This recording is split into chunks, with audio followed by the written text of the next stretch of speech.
Olá, tudo bem? Meu nome é Robert Souza e esse é o canal Teologia e Você. E hoje eu quero falar um pouco sobre Apollyon, Abaddon. Você já ouviu falar sobre esse terrível ser espiritual, esse terrível anjo destruidor? Você sabia que existem anjos mais poderosos do que o famoso diabo, né? Ou Satã, ou Lúcifer, como muitos da tradição gostam de chamar? Sabia disso? É importante que você compreenda que não é porque o famoso querubim ungido foi o sujeito mais bem colocado politicamente e que enganou a muitos, um terço do céu, dizendo assim, né? Nós não sabemos os bilhões e trilhões que foram com ele. Não quer dizer que porque ele foi o mais carismático, o mais influente, que ele tenha que ser o sujeito mais forte. Você concorda comigo? Nem sempre o líder, o mais influente, o melhor comunicador é o mais forte. Tem maior energia em guerras. Uma coisa não tem nada a ver com a outra. Bom, quem está acompanhando nossa série sobre anjos tem percebido que todas as classes angelicais que a gente está trabalhando têm suas funções, que nós estamos trabalhando, têm suas funções, as suas atividades, para que eles foram feitos, suas organizações. Então é sobre isso, eu quero falar sobre um anjo extremamente poderoso que pouca gente também aí no YouTube sabe falar dele. A gente vê os fatos desconhecidos e vários outros YouTubers aí com milhões de visualizações que eles enrolam, fala de Lúcifer, fala de Satã, fala de diabo, mas não entra no texto, não entra realmente no Apollyon, né, no Abaddon. Então nós vamos falar um pouco sobre esse sujeito. A primeira coisa é que esse anjo Abaddon, ele vem de uma terminologia hebraica, tá? Entendendo, claro, que nós precisamos partir da tradição hebraica, né? Da tradição judaica, já que nós estamos falando de Bíblia. Eu não vou hoje me ater muito aos livros pseudônimos. A gente tem um bom material de Bíblia para falar sobre isso, a gente pode comentar, mas em outro vídeo a gente pode sim continuar construindo essa linha teológica a partir dos pseudônimos também, dos outros livros do Mar Morto e etc e tal, que fazem muita reflexão e tem muita fundamentação, acho extremamente importante. Mas hoje vamos focar um pouco na Bíblia, né? Apenas essa Bíblia que a gente conhece aqui, a nossa, tá? A canônica. Bom, então esse termo Abaddon é um termo em hebraico que tem um significado básico de destruição ou destruidor, ou seja, ele é um anjo destruidor, um grande comandante de destruição, tá? Então a Bíblia no Antigo Testamento vai relatar o Abaddon em algumas questões, mais ou menos em 6 vezes. Você vai ver lá no livro de Jó 26:6, Jó 28:22, em Salmos 88, em Provérbios 15 e Provérbios 27:20. Logo ali, nós temos sempre uma conotação ligada a questões do abismo, de Sheol, de inferno, mas todos esses contextos, a gente aqui não pode parar para falar um pouco disso, porque senão o vídeo vai ficar longo, tem a ver com o universo judaico da tradição nesse período do Antigo Testamento. Então a gente quer focar um pouco mais no Novo Testamento para trazer uma amplitude maior dentro daquilo que nós temos como, muitas vezes, como reflexão e dúvidas, tá? Sobre esse sujeito. Por quê? Porque em Apocalipse 9 vai falar sobre ele, Apocalipse 9:11. O Apocalipse já vai colocá-lo não apenas como um ambiente, um inferno, um tipo de Sheol, tá? Não, vai colocar não como um tipo de prisão, como o Antigo Testamento vai colocar, mas sim como um anjo, um sujeito, um ser sobrenatural, tá? E um sujeito aqui decaído. Mas, como todos os outros, não é porque os anjos decaíram, abandonaram suas funções, é que alguns não foram presos, os mais poderosos foram presos, tá? O livro de Enoque fala muito dessa classe de anjos que foram presos porque se prostituíram, né? Abandonaram seus cargos, como está em Judas 6, e vieram à terra e se mexeram aí com as mulheres aí, criaram híbridos, os Néfilins, que a gente também falou em outro vídeo, tá? Então, existe um exército que emerge disso tudo. Por quê? A Gênesis 6 vai falar dessa questão desses caídos, tá? Logo, Enoque vai trazer o texto, quem são esses sujeitos, tá? E Apocalipse 9 vai trazer sim uma direção a partir disso, para justamente colocar esse anjo destruidor, porque ele foi preso. Judas 6 fala que eles estão em abismos, em prisões, né? Mas que serão soltos. Então, genericamente, a gente pode colocar, olha, o anjo Abaddon, aquele a qual João está citando aqui, ele coloca o sujeito como anjo, e um anjo, um grande comandante, um rei de um abismo, onde habita, onde estão presos milhões e milhões de destruidores. Tá? Então, nós temos muitos textos, tá, nas linhas dos manuscritos do Mar Morto também. E Apocalipse 9:11 vai dizer assim, olha, e tinha um rei sobre eles, o anjo do abismo, cujo nome em hebraico é Abaddon e em grego Apolion. Tá? Quero colocar aqui que existe um comandante lá nas prisões. Eles estão, ó, presos há muito tempo. E aqui não tem a ver com Satanás, não tem a ver com o diabo, não tem a ver com esses sujeitos. Por quê? Satã, eles estão nas potestades do ar ainda, eles não foram presos. O inferno ainda não foi inaugurado. A Guena, o lago de fogo, também não foi inaugurado, que é justamente para esses sujeitos. Então, ele ainda não se deu o tempo dele, mas está bem próximo, porque Jesus está voltando, né? O tempo da tribulação, o tempo do anticristo está próximo. Então, nós temos aqui um sujeito que é diferente do que muitos dizem.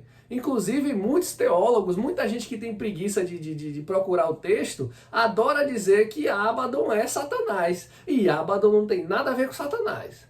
O querubim ungido é um sujeito. Esse cara aqui é outro. Tá? Uma coisa é um querubim, outra coisa é um príncipe de guerra. Não tem nada a ver uma coisa com a outra. Tá? Então esse líder dessa hoste demoníaca é descrito como uma estrela caída. É assim que o texto em Apocalipse vai colocar, tá? Uma estrela que caiu. E aqui a gente fala sobre essa questão das estrelas. Gente, aqui não é estrela, astro celeste, tá? Você tem um planeta Terra. Se cair uma estrela que tem milhões e milhões e milhões de vezes o tamanho do planeta Terra, você acha que vai sobrar o que daqui? Não vai ter juízo, meu amigo. Vai virar pó todo mundo, Big Bang.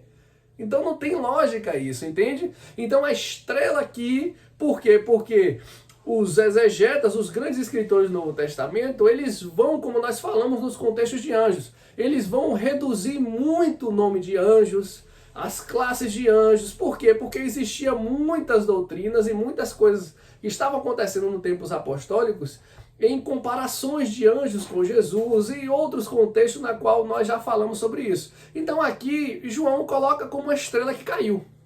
Mas estrela a gente já aprendeu como no Antigo Testamento, que é referido a anjos, tá? A seres celestiais. Tá bom? Então, uma tradição, a tradição judaica também coloca esse anjo, ele já apareceu na Bíblia, sim, lá em Êxodo 12:10. Lembra daquela praga que o Senhor passou ferindo os primogênitos da terra? Que é antes da Páscoa, né, que acontece, que manda-se passar o sangue do cordeiro nos umbrais das portas, né? E aparece um anjo da morte ali. Aparece um anjo destruidor ali, que ele vai passar no horário exato, e quem não estava com o sangue nos umbrais da porta, os primogênitos, tanto de animais como de pessoas, foram mortos, né? E esse sujeito foi Abaddon, tá?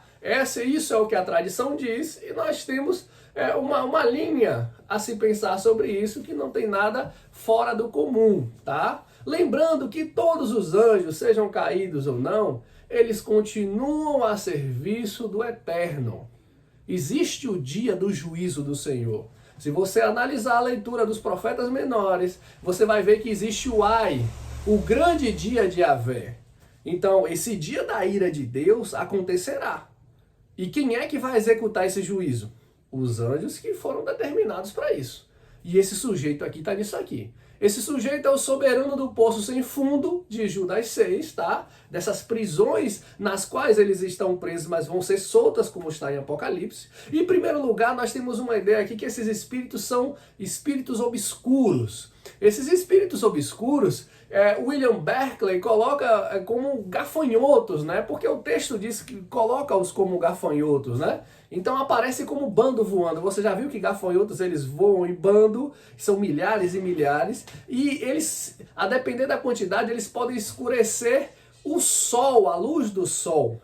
E eles cobrem a terra, né? Vira-se uma grande nuvem. Perceba que lá na praga do Egito também teve a do gafanhoto, né? Então a gente tem uma conexão aqui também. Em segundo lugar, são espíritos de destruição. E é difícil imaginar uma praga mais devastadora do que um bando de gafanhoto. Olha, se um grupo, um bando de gafanhotos entrar numa lavoura, entrar em um ambiente, eles destroem tudo em minutos, tá? E esses demônios saem como nessa organização, tá? Como hoste demoníaca, e eles têm uma ânsia em destruir tudo que eles veem pelo caminho, tá? E eles são direcionados, eles têm um comandante que é Abaddon. Em terceiro lugar, esses espíritos têm poder e domínio. Então, assim, eles atuam nos filhos da desobediência, como está em Efésios 2. Eles mantêm no cativeiro os seus escravos também, como está em Mateus 12, 29. Os ímpios estão sob o domínio de Satanás. É assim ou não é? Aquele que não está em Cristo, meu amigo, ele está sujeito a qualquer tipo de entidade, tá? E eles estão no reino das trevas. Assim nós cremos a partir da Bíblia, né? Da nossa fé cristã. E o apóstolo Paulo vai dizer que o diabo, né, é o Deus deste século e é o príncipe da potestade do ar, como a gente já aprendeu também, né? Então, assim, de onde e que força tem esses espíritos? Nos filhos da desobediência, como dizem Efésios 2:3. Então, assim, o reinado de medo e terror está direcionado a essas pessoas. Em quarto lugar, esses espíritos, tá? Eles têm inteligência. Eles estão presos, não é porque eles eram qualquer demônio, qualquer Zezinho, qualquer fuleiro que anda por aí atrás de uma pessoa para... Não, são sujeitos poderosíssimos que trabalhavam na grande armada celestial, na grande força celestial. Agora não me pergunte por quê, não, e para quê, mas o que eu sei é que existem muitas galáxias. E você e nem eu sabe a origem do mal. A gente sabe que o querubim ungido, ele acabou se passando por conta do seu orgulho e o mal entrou nele. Mas ele não é a origem do mal. Você não sabe a construção disso porque Deus tem soldados guerreiros. O que eu sei é que existe guerra, tá? Então eu gosto muito do Hernandes Dias Lopes quando ele vai dizer assim, olha, em todo o Testamento, Antigo Testamento, os gafanhotos é o símbolo da destruição. São os originários do deserto, eles invadem as áreas cultivadas em busca de comida e também podem vigiar colunas de mais de 100 metros e a 6 quilômetros de comprimento, deixando a terra toda nua de devastação. Os gafanhotos, e aqui são colocados como esses demônios, como o apóstolo João diz, né, são insetos insaciáveis, como nós falamos. Tá? Em 1866, houve uma praga de gafanhoto que invadiu a Argélia e foi uma grande devastação que aconteceu. E mais de 200 mil pessoas morreram.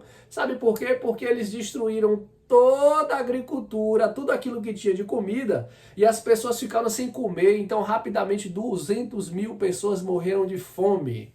Você acha isso pouco? Outro grande teólogo, Fritz Heinecke, é um nome alemão, né? Ele é um historiador, ele cita, teólogo também, claro, ele vai citar um historiador chamado Plínio, que diz que a praga dos gafanhotos é interpretada também como um sinal da ira dos deuses, pois eles têm um tamanho incomum, tá? É uma ira devastadora e vem com um barulho muito grande. E esse barulho também é confundido com o dos pássaros. Escurece-se o sol e lançam-se sobre as nações a ansiedade com medo que destruam todas as suas terras. Então esses gafanhotos no qual João descreve aqui não são insetos, mas aqui são muito piores do que os insetos gafanhotos, são os demônios. Tá? Esses demônios, que é o cavalo, o homem, o leão, o escorpião, estão reunidos neles. Aqui a gente não vai colocar o símbolo de cada um, mas para você perceber a força desse demônio e a organização desses 4 seres ali, tá? Então, assim, em certos períodos da história, Parece que todo o inferno é liberado para agir na terra. E aqui vai acontecer isso no final do Apocalipse, tá? Sem restrição divina, como está lá em Romanos 1, 18 a 32. Deus o permitiu, Deus os entregou por conta das suas paixões infames. É assim ou não é? Assim tem a ver com o problema terrível da moralidade na terra, que assola o nosso tempo, né? A contemporaneidade. O castigo divino virá. E não vai ter desculpa para os que desprezam, para os que abandonaram a palavra. E vão ser cobrados, todos vão ser cobrados por causa disso. Simon Christenmaker, ele também vai dizer que a sexta praga envolve toda a humanidade, da qual é morto 1/3 da terra, né? Então você pense aí, 200 milhões de demônios, porque são 200 milhões representados, né? Essas tropas demoníacas que vão deflagrar uma guerra contra os seres humanos, e essas forças descrevem, queira você simbolicamente, né? Ou não, literalmente, você precisa entender que é uma multidão de anjos decaídos. Sujeitos que estão presos há milênios e milênios e estão com muita fome, muita ira, tá? Então esses sujeitos, eles estão determinados a matar as pessoas com fogo, fumaça, enxofre. Muitos já pensam, né, que esse ambiente da destruição é um grande vulcão que tem ali perto da Espanha, que vai explodir. E aquilo vai ter poder para a fumaça e a explosão para tapar o sol, né, e a terra entrar numa escuridão muito grande. Outros compreendem que existe ali perto do Oceano Pacífico, ali em cima, um grande anel, onde tem grandes placas tectônicas e grandes ações vulcânicas, que se aquilo ali também entrar em erupção, entrar em movimento também, pode acabar com tudo, tá, dentro da terra. Então assim a gente imagina que vai ser um poder sobrenatural? Vai, mas vai agir em coisas naturais. Então você não precisa entender aqui que você vai ver um gafanhoto com cara de homem, de escorpião. Não, você pode ter muitas ações da natureza que podem ocasionar essas situações. Já que tem muitas ações demoníacas e angelicais que você não vê a entidade em si, o sujeito em si, mas você está vendo a coisa acontecer. Tá? Então depende muito da sua maturidade nesse processo. Mas toda essa guerra, todo esse julgamento vai acontecer para quem? Agonia e destruição para quem? Para os filhos, os homicidas, os feiticeiros, os fornicadores, os que praticam roubo e todo tipo de pecado. E assim, a Bíblia vai falar sobre isso. Tá? Aqui a gente tem a questão dos incrédulos, que vão sofrer uma tortura mental muito grande, aqueles que não têm a marca, né, de Deus, tá? E a segunda questão aqui é a questão dos demônios sobre esses seres, tá? Outro teólogo, o Adolf Pohl, ele vai colocar que Deus suspende temporariamente nesse período a proteção que preserva o mundo. Ele abre o poço, ele abre a garganta que existe uma chave aqui na terra. E essa chave vai ser aberta, onde esse grande comandante Abaddon vai sair e ele vai pegar suas legiões e legiões de demônios, de hostes infernais, para promover uma destruição. Tá? E aqui a gente entende muito bem que tem a ver com vulcão, com placa tectônica, com muita coisa grande. Por quê? Porque o texto diz que subiu uma fumaça do poço. Aqui tem a ver com garganta, até com uma fumaça de grande fornalha. Então não vai ser algo fácil para o ser humano, mas o texto vai dizer que isso aí está destinado aos filhos da ira. Então se você tem sua fé alinhada ali, acessada em Jesus Cristo, continue no seu processo, porque você vai ser livre desse negócio. Tá? E aqui o texto também traz comparação a outro ambiente bíblico, sim, Gênesis 19, 28, para aquela nuvem de fumaça que pairou também em Sodoma e Gomorra, lembra? Que aquilo ali foi como uma fumaceira que saiu do poço, da garganta, né? Escureceu-se o sol e o ar, os dois anjos foram lá avisar, né? Depois trouxeram o juízo, Ló caiu fora e o que veio depois? Destruição. Também somos lembrados da 8ª praga, né? Do Egito, lá em Êxodo 10, como nós falamos. Também tem a questão de outra contrapartida, que é um dos pontos do Ai, do grande dia de Javé, que é Joel 1:2, que é um ponto muito forte colocado aqui. Por isso que eu estou falando Bíblia canônica, eu não preciso de muitos textos fora, apesar que temos, mas aqui eu posso te provar pela Bíblia e falar do Apollyon, né, do Abaddon, do começo ao fim do texto, sem inventar história. Tá? Então, no primeiro capítulo de Joel, isso descreve como uma praga real de gafanhotos. Tá? Mas em seguida ele torna evidente que ela apenas ele serve como modelo para o dia da vingança de Deus. Existem 3 ais, aqui nós estamos falando de um ai apenas.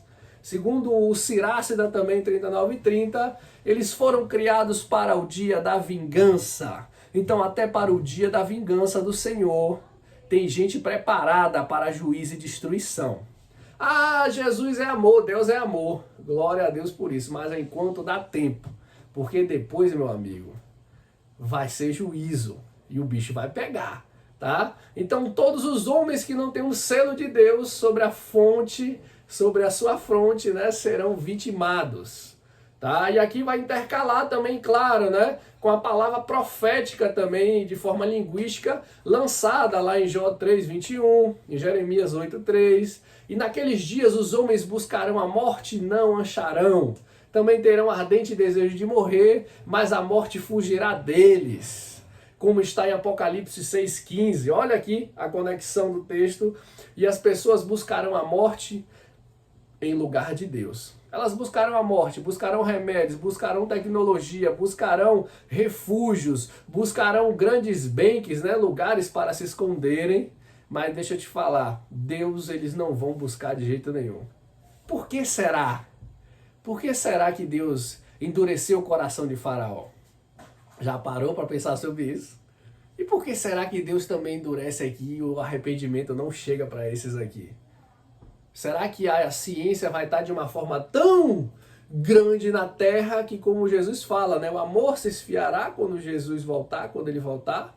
E aqui a gente entra no contexto de tudo se tem uma reflexão, uma desculpa, uma aparente documentário, artigo científico para justificar o que aconteceu ali, justificou aqui. Ah, foi um fenômeno na natureza, ah, foi uma coisa que...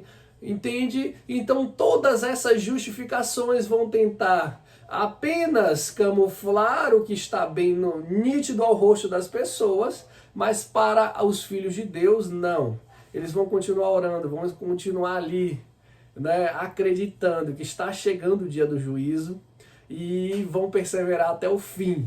Então existe um mistério nesse negócio, tá? Então hoje eu falo para você... Tá? Existe sim seres mais poderosos em forças do que Satã, do que o diabo, tá? São mais poderosos na área da guerra. Então não ache que o diabo é o... Não, ele é o mais influente, o grande líder, como falamos, tá? Dessa linha que saiu. Mas eu quero aqui agradecer a todos, tá? E dizer, curta nosso vídeo, compartilhe. Breve nós falaremos um pouco mais sobre isso, sobre outras hostes também poderosas, tá? E com grandes funções também, bíblicas, tá bom? Deus abençoe a todos, compartilha aí, manda pro seu colega, pro seu amigo, manda aí que aqui você tem Bíblia aí para ler, tá bom? Deus abençoe a todos, valeu!